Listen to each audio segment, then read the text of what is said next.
What's up guys, Caleb here, and today I'm going to be talking about how I built a Lego lightsaber. I've been wanting to build like a Lego Star Wars MOC for a while because I really haven't built that many Lego Star Wars MOCs on my channel, and I've been wanting to do one because I really hadn't done a Lego Star Wars MOC or a MOC in general in quite a while. With May the 4th being tomorrow / Star Wars Day, I thought now is pretty much the perfect time to build a Lego Star Wars MOC. So I went and I did it. I pretty much built a Lego lightsaber, just the hilt, no actual blade.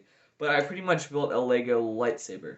Yeah, I'd been wanting to do one of these for a while, and they did make one Lego lightsaber last year, but it was just like a Yoda's lightsaber, and it was this dinky little piece of crap that I didn't really even care about.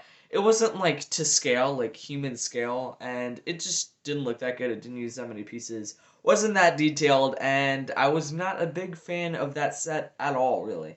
Thought, why don't I try and just make a lightsaber and make it actually to scale so somebody like me could hold it and pretend to be a Jedi and make those epic whoosh whoosh sounds with your lightsaber. For those of you wondering, no, I didn't base it off like a specific character's lightsaber. I mean, I'm not that much of a Star Wars nerd. I don't know whose lightsaber is which. Like, how am I supposed to tell? I'm not that nerdy. Seriously, I pretty much just made in my head what I pictured to be a lightsaber and pretty much built it into Legos. Without further ado, I'm going to kind of give you a little tour of this guy because it is pretty cool and it does have a little surprising feature to it. Here's the completed model that I built, and I am quite happy how this turned out. I definitely think that this is recognizable as a lightsaber. Any Star Wars fan or anybody that knows a crap on Star Wars is pretty much gonna immediately almost know what this is, right? I feel like this was pretty recognizable, and it was a pretty fun building experience. It only took about an hour and a half to build.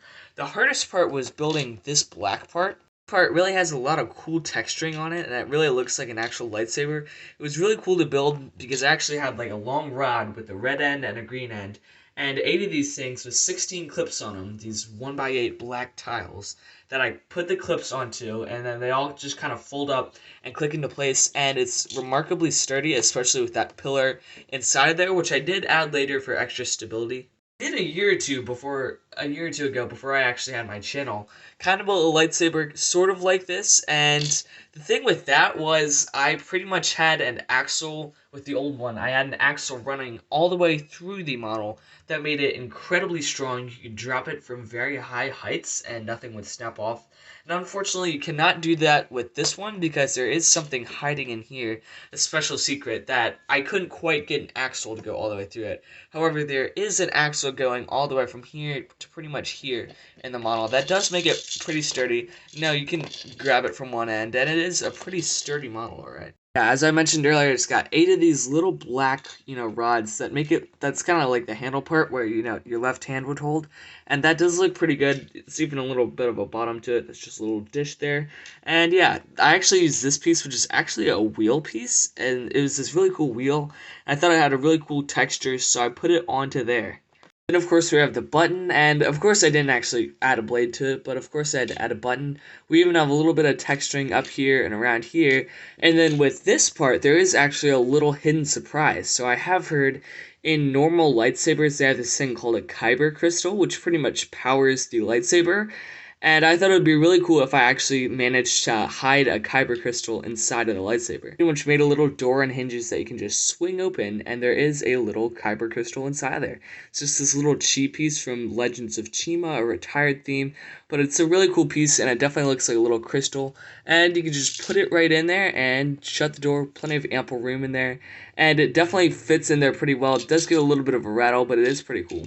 Here at the top, there's not that much detailing going on up there. That's just another spot pretty much where the right hand holds. And then there's even a little bit of red there. That's like a button or a sensor or something up there. And then there's the actual blade up there, which I did use a second, wheel piece from, I believe it's a Nexonite seam. And it's on there pretty well. And so that's where the actual blade would, come out. Yeah, that is the lightsaber I made for May the 4th, although it is a day early. I'll probably be posting it today on May 3rd, because tomorrow I will be quite busy. Not sure if I'll actually make a video tomorrow or not, because I will be pretty busy on May the 4th, so I figured I'd go ahead and post it today. So yeah, the Seaback Productions. Sign off for now. Make sure to leave your thoughts and comments in the comment section below, and any ideas you would have for me to change it up or just add anything, see anything that you'd like to add. Seaberg Productions, sign off for now. Make sure to like and subscribe, and I will see you guys later. Peace out. Bye.